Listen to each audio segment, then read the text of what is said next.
Hey guys, welcome into another episode of 410 Sports Talk. I'm James Haskell, along with my co-host Glenn Martin, and our new friend of the show, Josh Keatley, man of many hats, who is unmatched the amount of things that he's told us today already that he does and has his hands in, which is extremely impressive. Mm-hmm. Browns Wire contributor, Buckeyes Wire contributor, co-host of the Browns Wire podcast. And today, the hat that we want you to have on is the Buckeyes Wire guy. Talk to us about our guy, Shaun Wade. We're really excited to get into it. But Josh, thank you for coming on. Dude, I'm already having fun. It's already been a blast talking to you guys pre-show. So thanks for having me. Absolutely. Nice. Yeah, we're excited to get into this. Always like to find out a little bit more about the newest Ravens to the team. So the first question I want to start off with is really about the position, because some fans are unsure whether the Ravens are going to ask Shaun Wade to play corner, play safety, and it seems like the coaching and GM kind of stayed on the line there. They didn't want to commit either way and said that both are a possibility. So in my mind, if he's going to play safety, he's got to have ball skills and he's got to be a good tackler, or you're not going to be able to play safety for the Ravens. So first question is, how is Shaun Wade as an open field tackler? Because likely he'll be the last line of defense if he's playing safety. He's great. He's a great tackler. He's a physical tackler too. He's not an ankle biter. He'll come up, he'll hit you. I mean, he weighed in at 195 at his pro day. He's got pretty broad shoulders. I think he probably tacked on 15 more pounds, make him even nastier hitter. He's a good blitzer too, which is also important for safeties. Antoine Winfield was a real good blitzer. Of course, he was a corner, but Antoine Winfield, his son, is a real good blitzer at safety. And Shaun Wade is too. There was a game against Cincinnati where he was the year before James Hudson was there, and he actually shed a block from the offensive tackle, got a good pop in there on the quarterback. He's a very physical player. I think he could play safety. I have no issues with that at all. Nice. Well, Glenn talked about the need, and then you as well, the need for tackling at safety. But what about the opposite end of the spectrum when it comes to his ball skills? How are his ball skills when the ball's in the air? That's the issue, and that's why he struggled at cornerback. I mean, if you look at him, if you look at him as a person, like the measurables, he checks every single box, right? So why did he suck at the outside? Man, he really struggled to track the ball. When the ball got up in the air, he lost where he was going. He lost his footing. So that'll be an issue. I think that'll be something you got to work on as a safety too. But he's an intelligent player. It's hard to coach awareness, and that's a lot of that. But safety, having your footwork down when you're a safety and having your footwork down when you're a cornerback trying to track the ball and the receiver at the same time are two different things. I don't think it's insane for him to be a high quality player at the safety position, but that is the issue. That's why he sucked at that on the outside, because he failed miserably trying to track that ball when it was in the air. Right.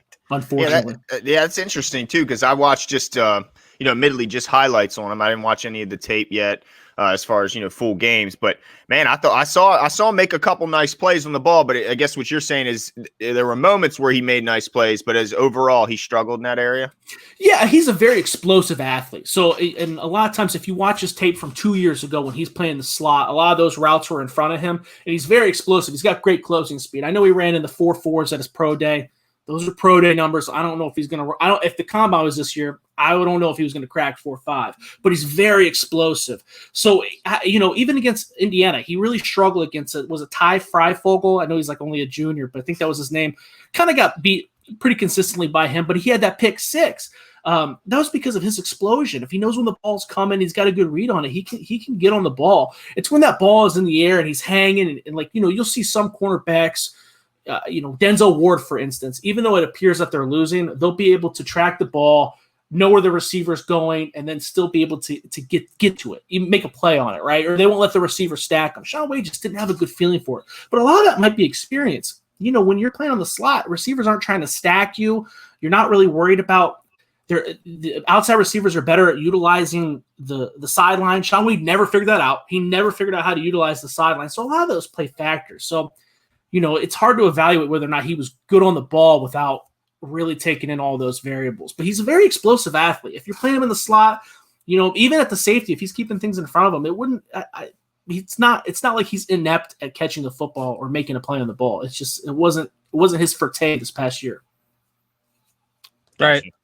Well, you mentioned a little bit earlier, but I kind of want you to expand on this point. I don't think there's a better DC in the NFL at manufacturing pressure than Wink Martindale. It seems like we haven't had a guy that could, win one-on-one against high-level tackles in a long time, really since Terrell Suggs left. And he'll blitz anyone on defense, including corners, safeties. So it's almost assuredly that Shaun Wade is going to be, if he's on the field, asked to blitz, here or there. Yeah. So you sound like you're pretty high, on him blitzing. Is that right? Yeah, he's a physical guy. I mean, there's a lot of cornerbacks this year. Let's put it this way. There were 3 cornerbacks this year that were checked every single box, right? And they all went early. Caleb Farley, he was one of those top 3 guys, but even he had back injuries. The second tier of that, you got Greg Newsome, Asante Samuel. I view Shaun Wade as in that tier. Wow. There's not – and, Greg Newsome went in the first round to the Cleveland Browns. Shaun Wade's not that far behind him. He's a very physical player. He didn't miss a lot of games due to injury. Matter of fact, he fought through a turf toe injury this past fall. And, you've seen him lay people out. You see him work through traffic. Is he going to be like, Tyrann Mathieu, where that's going to be his everyday job? I don't think so. I think Matthew's he's built differently. Deion Buchanan, that guy, those guys had a lot of experience in college dealing through traffic and fighting in the box. So I don't know if he's going to be able to be an in-box safety consistently. But I think he can blitz. I think that he can surprise people and lay the wood.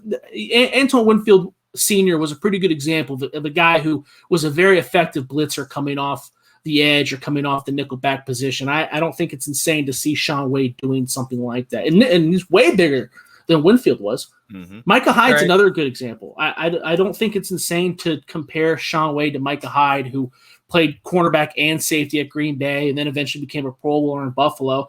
And he comes up, he blitzes, he works in the box, although it's not what he wants to do, he'll do it. I think Shaun Wade's right there. Right. Now, you talked about him in the slot and feeling comfortable when things are in front of him, his explosion and things. So if he doesn't, we'll say, for example, that he keeps working out with the cornerback room, the group and gets listed as a corner. How confident would you feel if you're a Ravens fan and they roll out there, week 1 and when they have a slot corner in there, it's going to be Shaun Wade week 1. Do you feel like he would be able to contribute and keep up? Because we've gone through some struggles there. One of our issues is that every time Tavon Young goes down, Marlon has to change position. Everyone has to switch around. So we just need a guy in there that's going to be able to get the job done, be on the field. What's your take on him being able to fill in that role? Gosh, I think that I have the utmost confidence that if you're talking about year 2, year 3, Shaun Wade is your nickel back, you're talking about a Pro Bowl level, high caliber starter. I have no issue saying that at all. Week 1, his rookie year, I think he could do it. I think you're going to go through some growing pains, just like with any rookie. But he checks all the boxes physically. He just does. His issue is he's sloppy. His technique's bad. One of the bigger red flags, I don't know if you've watched a lot. I'm sure you watched the draft. You've read the scouting reports. A lot of people have called him lazy. I've seen that a couple times. I don't think he's lazy. I think he gets down on himself. All the games that they're referencing are games where he got beat like a drum, right? Against Alabama, against Clemson. We talked about the Indiana game against Freifogel, and he kind of just gets down on himself. So, I do think that having swag at the cornerback position is important. I would hope that the professional and, swag-full group that the Ravens have would help him learn that. But that wouldn't surprise me if he gets beat a couple times, then he just kind of gets up in his own head. But there's really, other than the long speed, it's really hard for me to find something wrong with him physically. And even that is just, if you go based off his pro day, the long speed isn't an issue at all. Yeah. That's just me. That's just my personal opinion based off of what I've seen. But there's nothing wrong with him physically. I wouldn't be mad I don't think it would be a detriment or a liability if you had to move him on the outside. I mean, when we saw him have his struggles at Ohio State, a lot of it was because he didn't have help over the top. Is that good? Do you want your cornerback to be your number 1 corner to be on an island? 100%.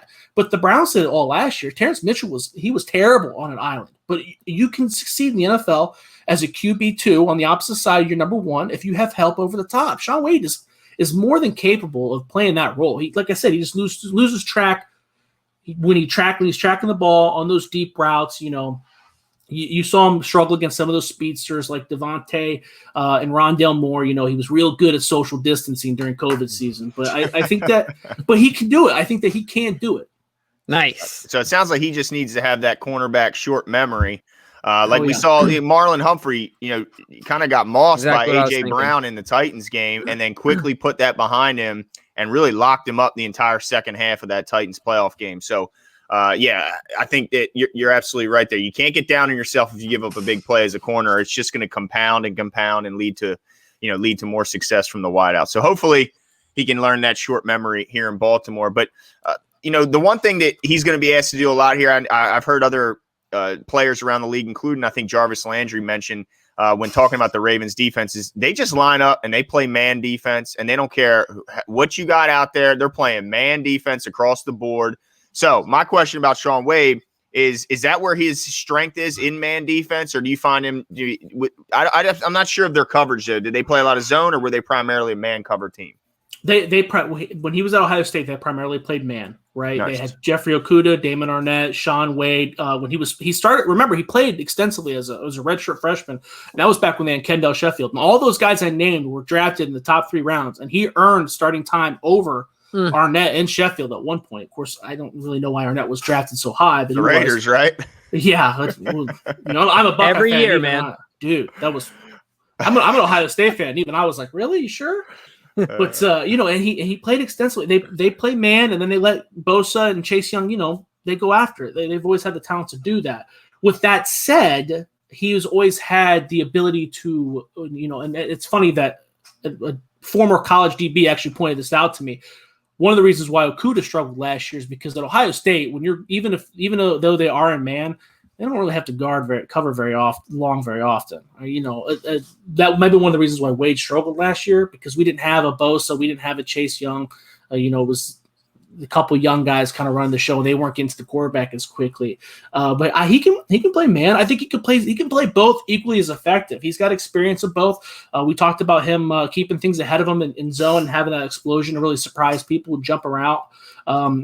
Just like any quarterback, the faster you can get to the quarterback, the better off he'll be. But I have no problem with that. There's going to be some wide receivers that beat him like a drum. You don't want him line up against OBJ. But if he wins the snaps he's supposed to, and that's one of the reasons why he fell to the 5th round. I gave him a 2nd round grade. I'm entirely comfortable with him. I think he's got starter potential.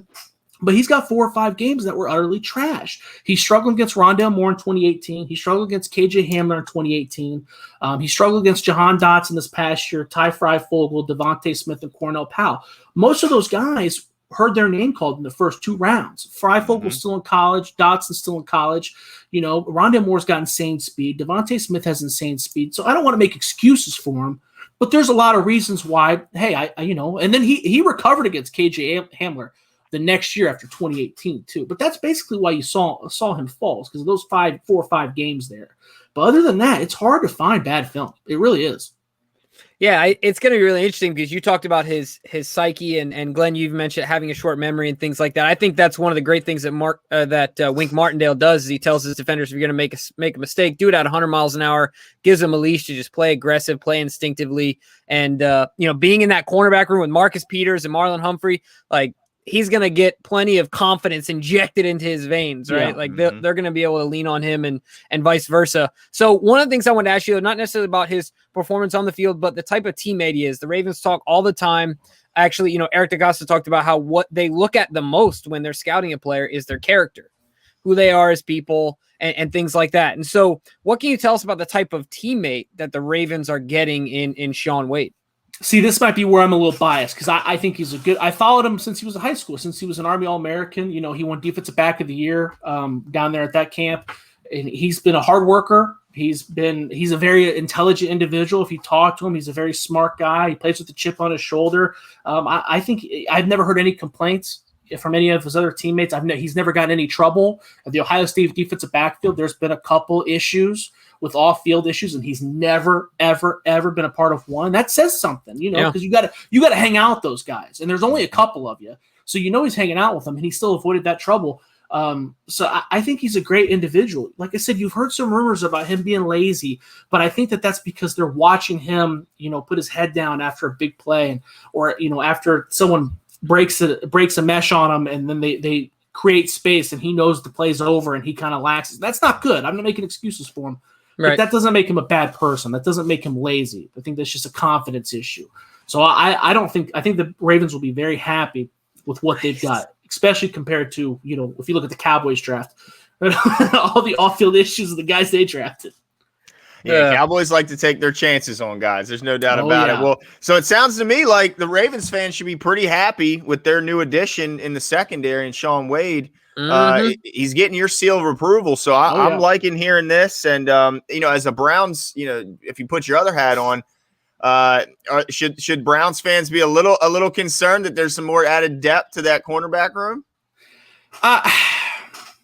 Not right now. Like I said, I think it's going to take Shaun Wade a few moments to acclimate himself. But I think he's got a very high floor. I think he's always going to be like a Nat. We talked about Micah Hyde being a good comparison. I stand by that. Another good comparison is Logan Ryan. Hyde's had a better career. I don't know if Wade's going to be a Pro Bowl player. I think he can be. But I don't want to make that guarantee. Logan Ryan, though, I think that he fits a very similar floor to Logan Ryan, who's been in the NFL for 10 years. He's been a very consistent slot corner. He's never made a Pro Bowl, but he's been to 2 Super Bowls and was a key part of those 2 Super Bowls. And he's been on 3 different teams. He's a very quality player who's always around, and there's nothing wrong with that. And you need that. So I think that he's, Logan Ryan's been in the NFL for 10 years, which is funny because both those guys came in the league in 2013, and Ryan was by far the better college prospect over Hyde coming out of Rutgers. So it's kind of surprising that Hyde's had the better career thus far. But I think that he compares very favorably to those guys, and he provides versatility. Everybody's wanting to pigeonhole. The Browns are going through the same thing with Jeremiah Owusu-Koramoah, where they're like, is he a linebacker? Is he a safety? Who cares? He's going to be on the field. He provides versatility. That's a great thing. I think that Wade is smart enough to play and provide depth at both safety and corner. So I think I agree. That's a benefit. Yeah, the Ravens really covet that versatility. Certainly, I know Wink Martindale likes to get creative and things. So, we're excited. I mean, all the things you're saying, it's a reminder to all the fans that he's a 5th-round pick. Yeah. So, I mean, to have a 2nd-round grade on this guy and to think of him as a contributor in the first half of the season, even on more than just special teams, is already a steal in and of itself, in my opinion. So, Josh, why don't you let the folks know where they can find you, find out what you're working on and the like. Yeah, you can find me on Twitter at Josh Keatley16. You can check out the Browns Wire podcast. We go live every Sunday. We release the MP3 on Wednesday. We don't just talk about the Browns. We talk about everything. We talk about the Indoor Football League. We talk about the Spring League coming up. We try to go into the draft, a little bit of some details